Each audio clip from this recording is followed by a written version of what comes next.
Everyone, welcome back to week 6 of the dynamic drills here at Untitled Track Club and the distance.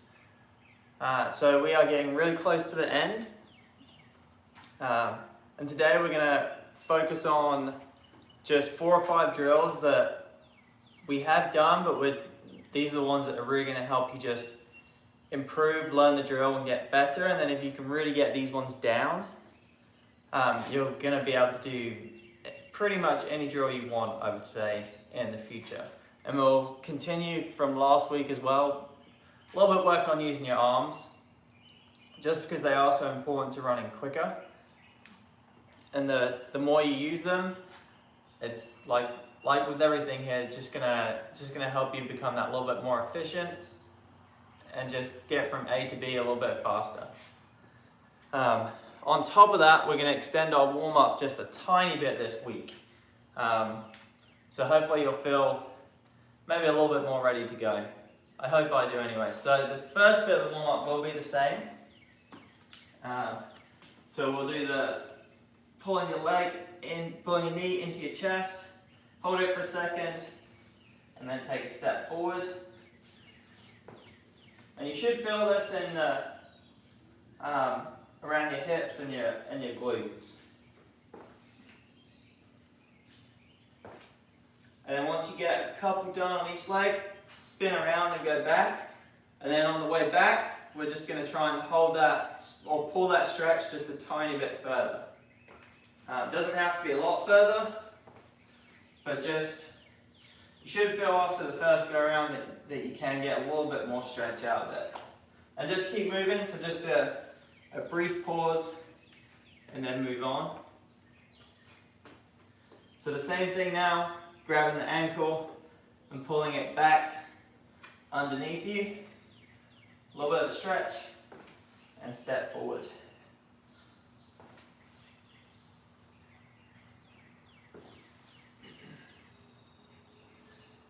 And then the same thing will apply for the way back.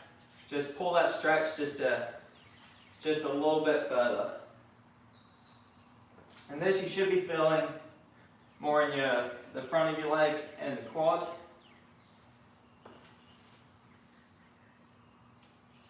But you'll also you're going to wake up the rest of your joint. So maybe you just felt doing that your ankle was feeling a little bit wobbly as you were walking, and then after the second and third one, kind of got yourself a little bit more steady, and that's completely normal. We are trying to activate the whole body. We're obviously focusing on one part more than the other, but because we're moving, we are getting everything ready for the drill session and to run and work out. So the final one is that position is what you're looking for. So you're going to pull the knee in towards your other hip, and then push that knee down, and ideally you want it to be really 90 degrees and flat to your hip line. And same thing, we'll be walking.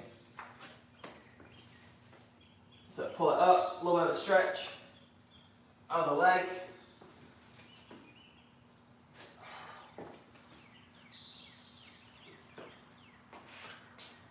Turn back around on that one. And then we'll do final one.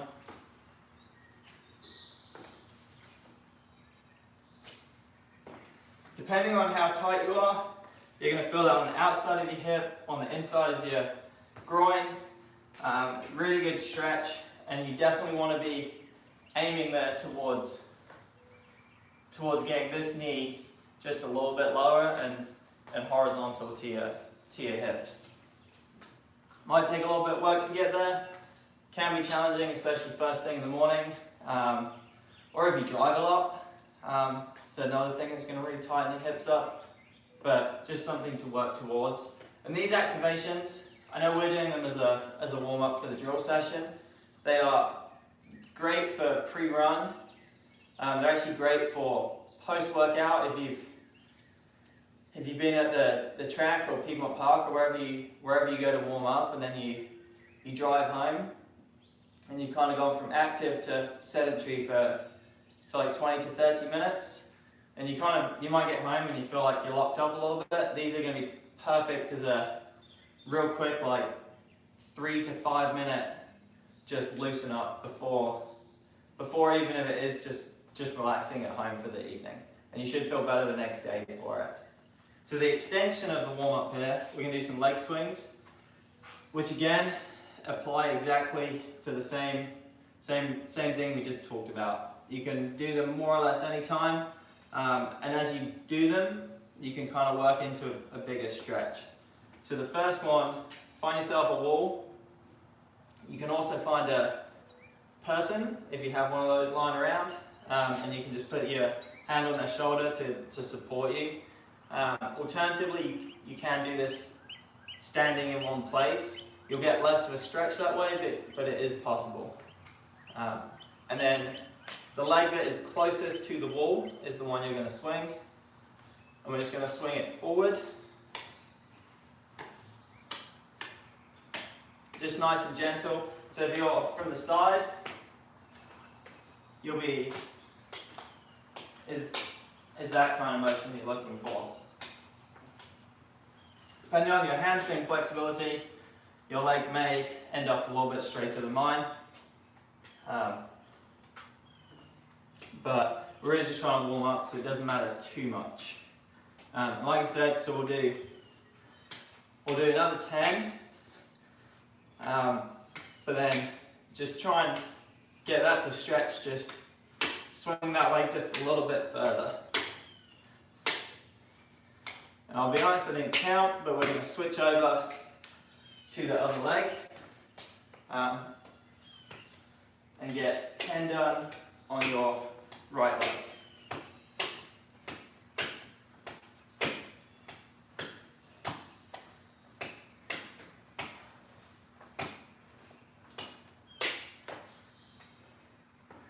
Take a little break, just walk that out, and we're going to do that one more time. So we get twice done on each leg.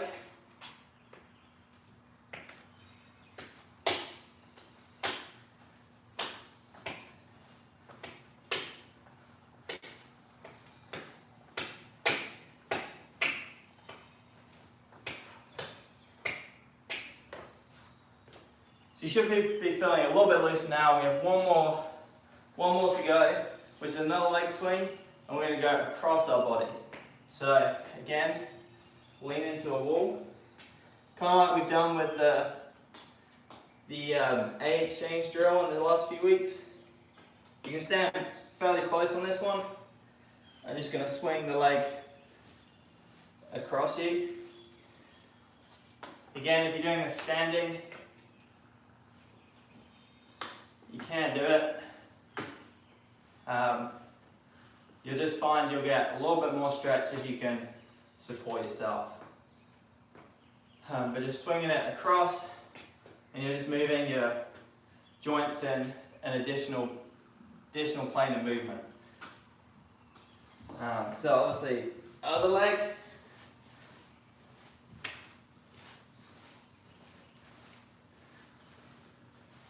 And when you're doing this one, try and keep that leg, the standing leg, planted. And what we mean by that is that it's not moving around side to side as you're swinging that leg. So you ideally want to keep it as still in one place as possible.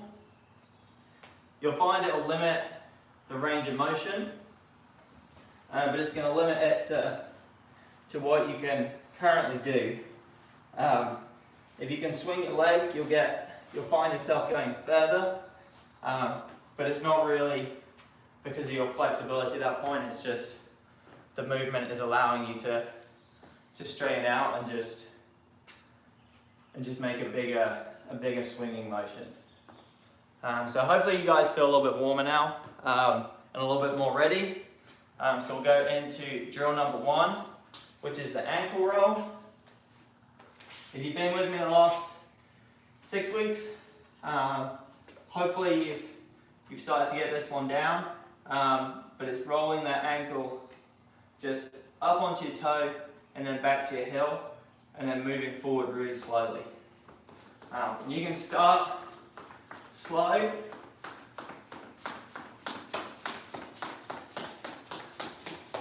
and work into it. And you really should feel this movement going right the way through your entire foot, but also your calf muscle. So you'll feel it really stretching everything out. And like I said, the same with all the other drills, the snappier and the faster this becomes, the more practice you are at just doing that every time you do these drills.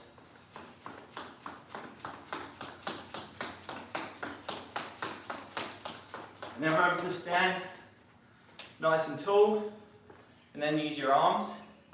Obviously with this, the foot movement is pretty small, so you're not going to have to be swinging your arms in a huge motion. It's just going to be a little bit short, kind of mimicking exactly really what your feet are doing in terms of the amount of movement. But just because the movement isn't big, doesn't mean that it can't be fast. And that's really the key thing with all of this, is just regardless of what the movement is, just making it fast and powerful and meaningful. So we're going to do that one more time. And you can start out slow.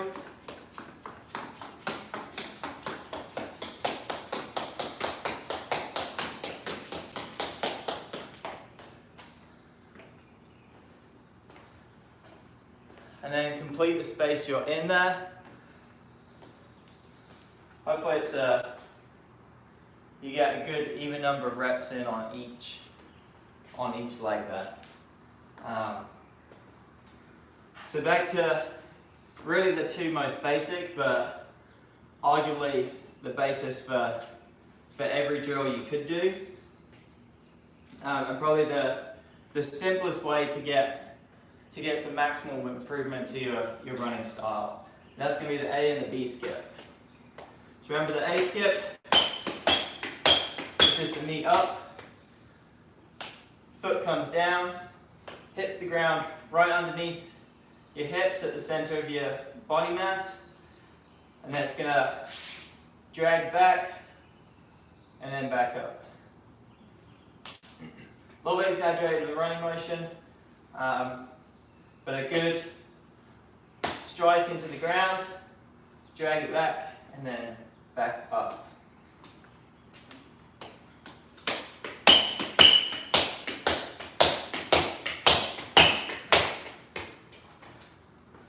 And you really want that foot strike to be powerful because it's going to throw you forward. If you don't feel like it's throwing you forward, and you maybe feel like you're getting pushed up into the air, you just need to assign that force in a slightly different angle. So if you're going up, that power is going straight down into the ground. And there's not necessarily anything wrong with that. If it's powerful and quick, you are generating the power you want. At that point, you just need to put that effort into a slightly different direction. So it's going to go down into the ground and then push immediately back away from you. And you can kind of practice that little skip just to kind of really get a feel for what that foot should be doing.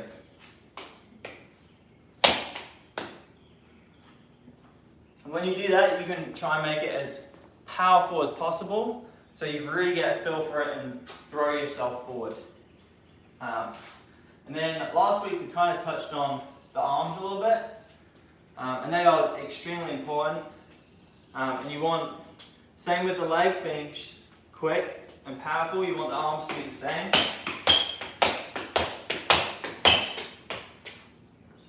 And it's more of a sprint action with the arms. So when you're out for an easy run and you're going really slow, and you're just kind of out there enjoying it, you're going to find you're going to be much more of a gentle arm action. When you go out there and sprint, you want that to become much, much faster. So you'll get regular arm swing going forward, and then it's really just going to straighten your arm out. It's a little bit exaggerated, straightening the arm out, but you're really just making that lever action significantly faster. And then that should mimic the speed that you're trying to run at with your legs. So everything then becomes working as one in a extremely fast and powerful motion. And that's kind of a little bit of what one of the reasons for doing drills is, which is to just increase your body position awareness. So that you know that when your leg's doing one thing, your arm is doing another. So we're going to go through the A skip twice. We'll do one more on each leg, and then we'll move on.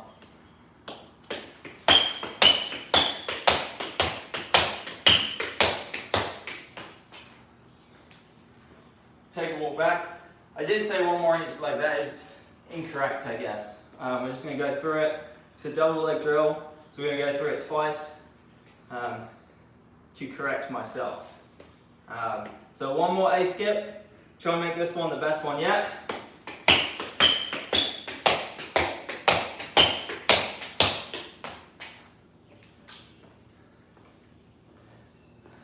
And if you have a little bit more space than I do here, you'll find that after the first couple, you'll really get that momentum up. So ideally, kind of a 10-meter space is going to be perfect for this. So the follow-on drill from that is going to be the B skip, which if you remember is the up, but then you kick your foot out in front of you, and then it comes back underneath your body and does the exact same thing as the A skip. And this is the front side of your running motion. So once you take that really big stride when you're running, as you move forward, it's just a slight extension of your foot before you make ground contact.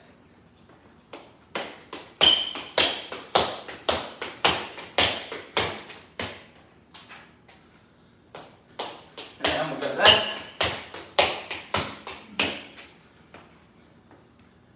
And then exactly the same thing as with the A skip. You want that arm action to be the same. So nice, short, fast arm action. And then we're going to go 2 more times on this.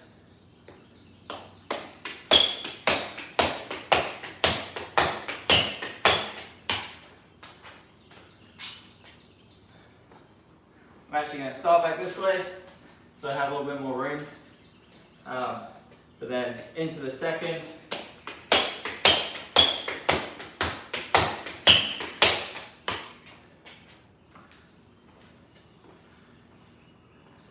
So a great way to practice some of this when you're out running is to really focus on it when you're running uphill. Short of going out and doing a workout of maybe 30-second intervals or something where you can kind of practice running fast.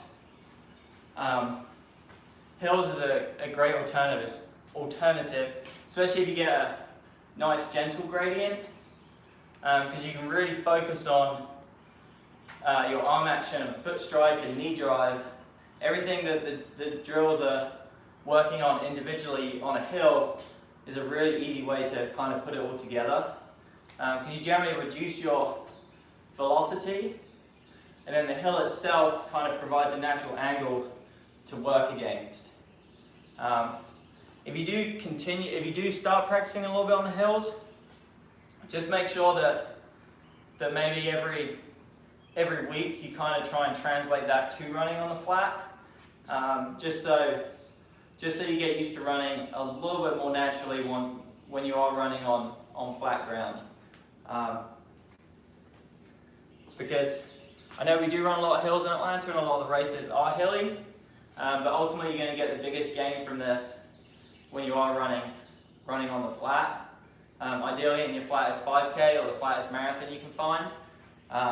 So you do want to transition from practice on the hills to the flat. So the third drill today is going to be the scissor. which we've done a couple of times now, but it's this motion, so straight leg, back and forward, again, really forceful contact on the ground, fast, but extremely small steps. So you want to get from your start position to your end position in as many steps as you possibly can. So start out on the spot.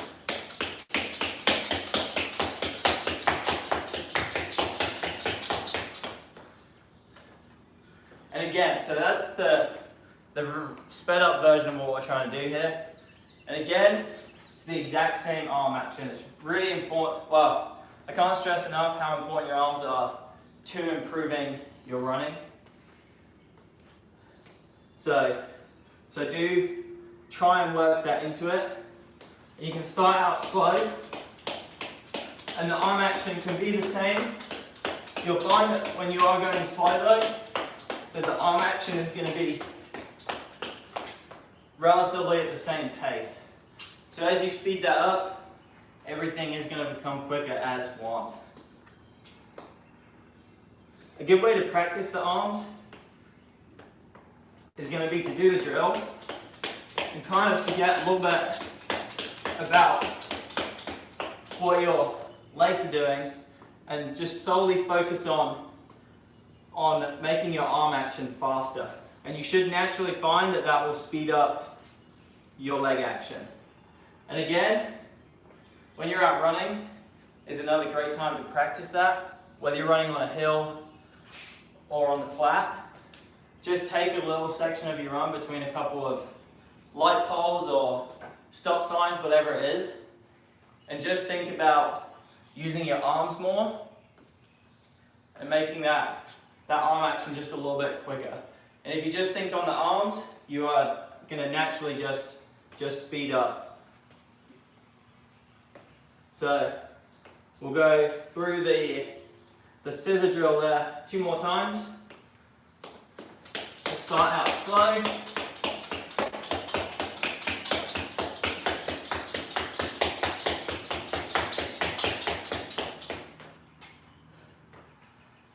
And again, you want all that momentum going forward. So you're pushing that foot into the ground and sending you in a forward motion and not so much up into the air. Some drills you do focus on going into the air, but the majority are going to be teaching you to really harness the power from your stride and move you in a forward direction. If you do too much going up, you're going to kind of just practice doing that more, and that's what you're naturally more going to be inclined to do when you're racing.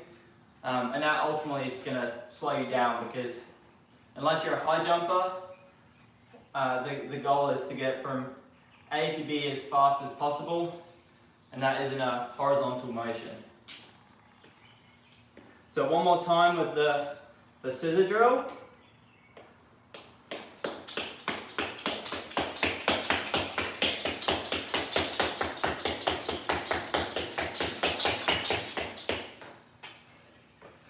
So really focus on those arms.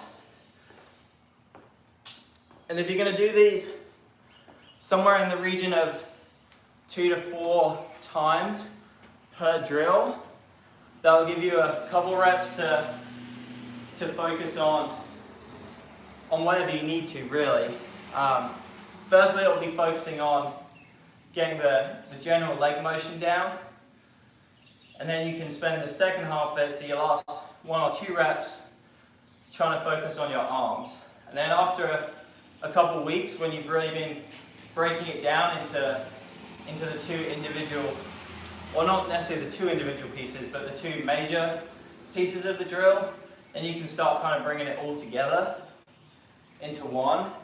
And you'll find that you don't necessarily have to think about what your legs or your arms are doing. You can kind of focus on whichever one is the bigger weakness. So final drill is the high knee, which I'm sure you've all done. From the side. So big things beyond just arms and the powerful foot strike. You're going to be getting that knee up to hip height every time, even when you start to get really tired. So the high knee is allowing you to practice just pushing force into the ground. So not necessarily the direction of which you're going to direct that force, but you're practicing just a very powerful ground contact.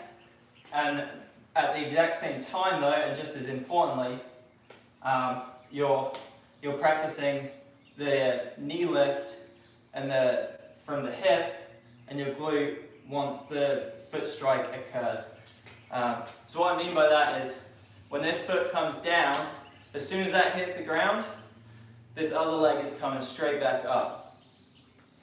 And all that power is coming from the hips and glutes. So same thing, you can do these in place, but we're trying to make these a little bit more running relevant. So we are going to move forward. And additionally, remember to keep that foot nice and dorsiflex so it's ready for the consequent ground foot strike. So you start out slow.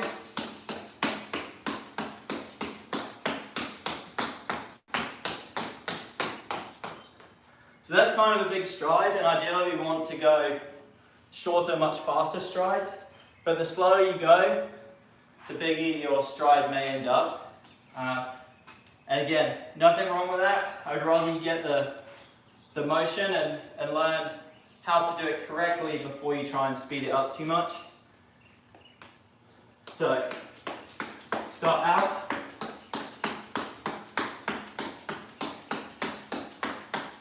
And then speed up gradually. And when you start to speed that up, is a really good time to focus on the arms. So you'll find that when you're going slow, or going slower, I should say, that your arms feel like they're moving just as gently. So at that point, really focus on throwing that arm back. Really you're just doing your best Olympic sprinter impression with that arm when it throws back. And the reason being, if I'm moving my arm through this entire range of motion, generally it's slower because I'm moving it over such a greater range. And when you throw this back, the lower part of your arm is going to act as a lever, and it's going to react so much faster with that motion, and that in turn is what's going to cause your leg action to become quicker. So one more time on the high knees, and this one we're going to go for absolutely as many reps as we can get in the space you are in. And a good thing you can do with this is just if you don't have someone there to watch you, you can just count them and then try and increase that count over subsequent weeks. So just make sure when you do that though that you're doing it over the same distance. So again, ideally, kind of 10 meters is probably perfect.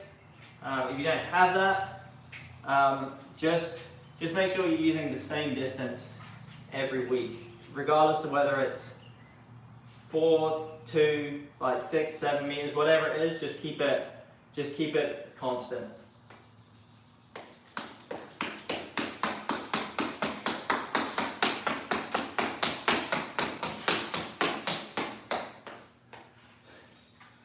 And I can feel myself tightening up a little bit there, especially as I was getting tired.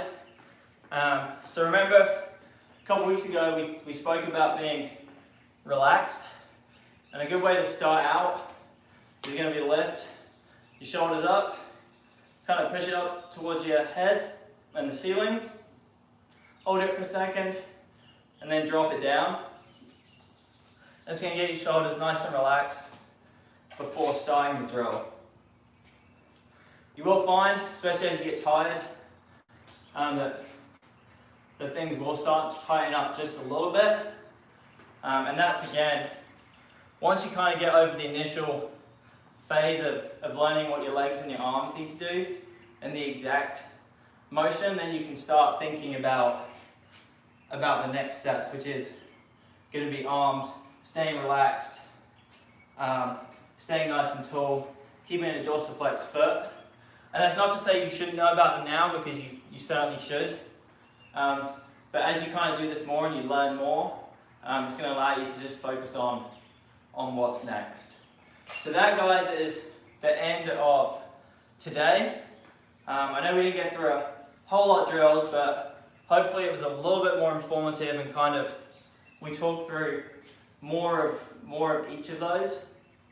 And if you can get these ones down, you're going to be in a really great place just to learn whatever drills you want.